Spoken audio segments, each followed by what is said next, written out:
Welcome to video lecture series in sociology. Today we are going to discuss chapter 1 titled as Structural Changes from your textbook Social Change and Development in India. We have already started discussing this chapter, and in the previous lecture we discussed the impact of colonial rule on Indian society, which means how British influenced the nature and structure of Indian society, economy and polity.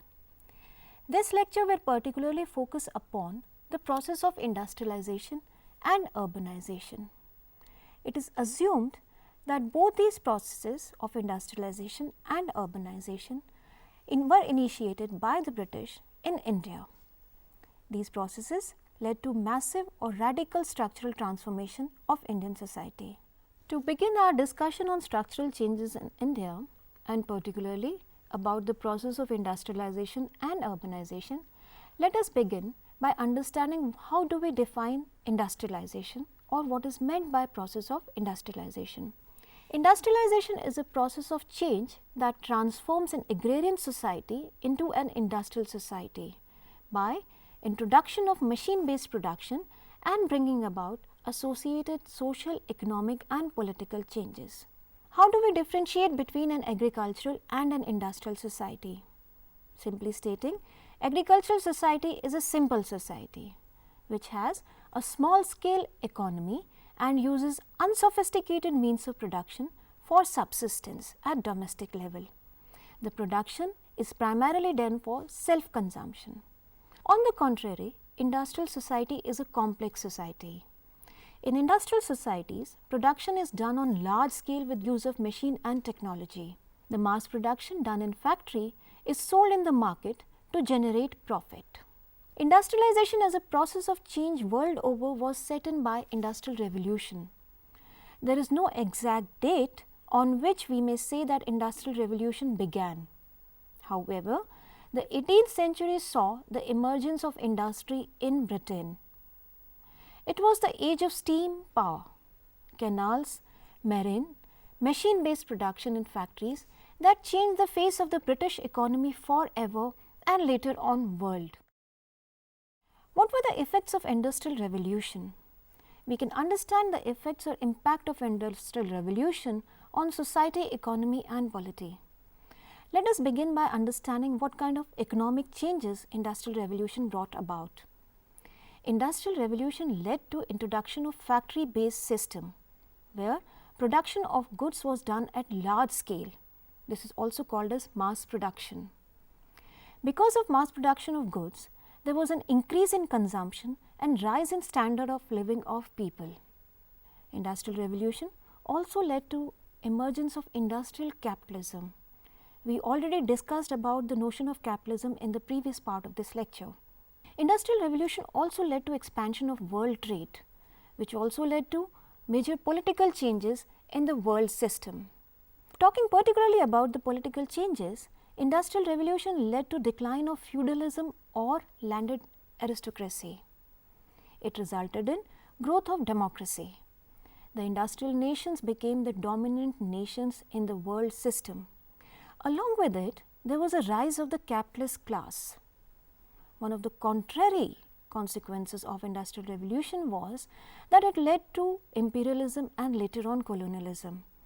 As a consequence, nationalism got stimulated in the colonies of the British Empire. Talking about the social changes, the era around which industries developed in Europe, world over there was a massive growth of population. This was because of development of more ways to keep a check on health and development of medicine, which led to decline in the death rate and rise in the birth rate. As a consequence, there was a massive growth of population. The rising population led to growth and development of cities and urban centers. With development of more means of transportation, there was a process of migration. This process of migration led to mixing of cultures, and also new forms of stratification emerged. There are many social consequences or social changes brought about by Industrial Revolution. One that can be very important is the emancipation of freedom of women. World over, women were not allowed to vote, but Industrial Revolution led to changes, the political changes that we discussed just now, and it also led to granting of universal suffrage to women. The social, economic, political transformations brought about by Industrial Revolution also led to large number of problems and social crises. The first was, with the rise of industrial capitalism, there was rise in economic inequality between those who had and those who did not have. Karl Marx talks about this distinction between two classes of haves and have-nots, which are also called as the bourgeoisie and the proletariat. As a consequence of rise of economic inequality, there was development of urban slums. The poor people were congregated in dingy areas in urban centers, which were called as slums. These slums lacked basic facilities of infrastructure and civic amenities. There was an expansion of poor class. The poor class comprised of the working class or the labourers, particularly the unskilled workers working in the industry. Another important consequence of Industrial Revolution was rise in the rate of unemployment. How did it happen? In search for better job opportunities, people migrated from rural areas to urban areas. But factories could not take that many number of people as workers. So, there was rise in unemployment.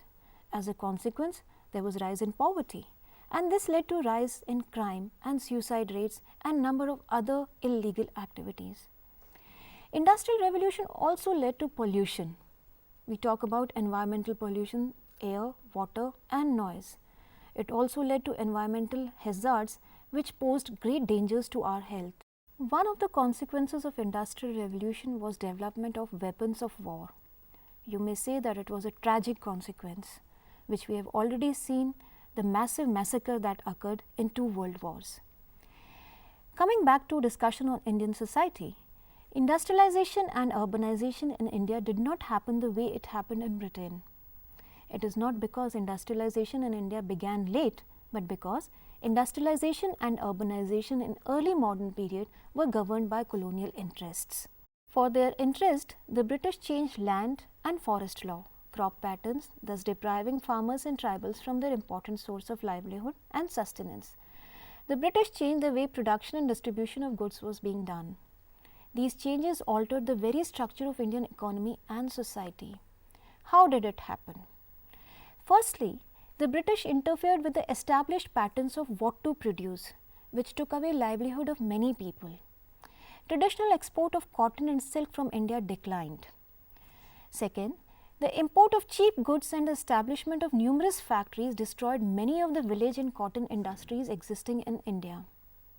Next, the Indian products could not compete with goods produced in factories because factory produced in large quantities quickly, and mass production reduced prices of goods. Moreover, these goods offered better and consistent quality. For example, the cotton fabric produced in India was coarse in nature, which could not compete with the fine quality of cotton being produced in the factories in Manchester. The high prices of agricultural produce also led many village artisans to abandon their hereditary craft and settle for agriculture. Why? Because either the raw material was very costly or agriculture was a lucrative business. Next, when the British took over Indian states from kings, the states lost their courts. The artisans and court gentry employed in them became jobless. Thus, the collapse of local demand and rise in exports affected Indian industry badly. Those located in towns where the British penetration was deepest were the worst hit. Although some industries survived in the interior regions for some point of time, but gradually they also declined after coming in contact with mainstream due to expansion of railways and means of transportation. Industrialization entailed major technological changes, growth of factories and rise of new industrial labor force. Yet labor intensive and small scale production remained an important feature of Indian economy. Talking about urbanization by the end of 19th century, some new towns became heavily populated with establishment of mechanized industries. Urbanization in colonial period saw the decline of some old cities and emergence of new urban centers. Cities had an important role in the economic system of empires. These were the primary links between the economic center or core in the Britain and periphery or margins in the colonized India. Coastal cities of Bombay, Calcutta and Madras, which are now called as Mumbai, Kolkata and Chennai, were harbours from where raw material was exported and manufactured goods were imported. Along with the introduction of machine-based production, industrialization also led to emergence of new social groups and classes and forms of social relationships in Indian society. The cities, the new urban centers, were characterized by formal and impersonal forms of social relationships, which were very different from the village life. In other words, these changes in social structure established a new way of life, which was characterized by urban way of living. In the beginning, the structural changes in India were ushered in by the British to facilitate their empire, and once started, they continued with their momentum. After independence, India witnessed a steady rise in the process of industrialization and urbanization. The visionaries of modern India after independence saw industrialization of economy as the path towards achieving growth and social equality. They thought development of heavy machine making industries, expansion of the public sector and holding of large cooperative sector were considered important for developing Indian economy.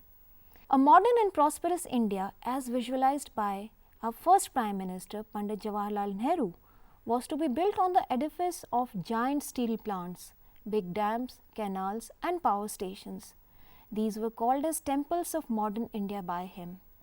Since independence, and particularly since 1990s, villages have been coming under the influence of process of urbanization in India. If we analyze, one can see different patterns. The first is, there are villages from where a sizable population has migrated to cities in search of job opportunities. These migrants send money back home, which is called as remittance, for development purposes. They invest this money in developing their houses, their farms and their fields. Secondly, there are villages which are close to industrial areas or centers. At times, they are totally uprooted or their land is partially acquired for development purposes. In the recent past, you might have heard of special economic zones. These zones are industrial or urban hubs where industry is established and is offered concessions by the government. A large number of workers working in these special economic zones or industries live in the nearby villages and thus create demands for property and infrastructure and better facilities. There are villages which are totally absorbed in urban areas. These are called as urban villages and are urbanized in nature. They lack basic facilities and infrastructure. Their development is haphazard and not planned. You can think about your cities and imagine or identify the villages which have become now urbanized villages. The process of urbanization and industrialization are interrelated. Industries develop in certain areas. People from rural areas particularly, in search of better job prospects, income, education, health, migrate to these places, leading to growth of industrial cities and commercial centers. Together, these processes have brought radical changes in the nature of Indian society or in India. The structural changes that we discussed have resulted in cultural changes as well. Some of these cultural changes will be discussed in next chapter. Let us quickly summarize the points that we discussed in this lecture. We discussed the nature of industrialization and urbanization in colonial times and how Indian industry suffered a setback initially. Broadly, we discussed the nature of industrialization and urbanization in the pre-independent India and the post-independent India. And we also discussed the way both these processes have continued in post-independent India with a greater vigor since 1990s and how both these processes are interrelated and bring structural changes. In the next chapter, we shall discuss about the cultural changes brought about by these structural changes. Thank you.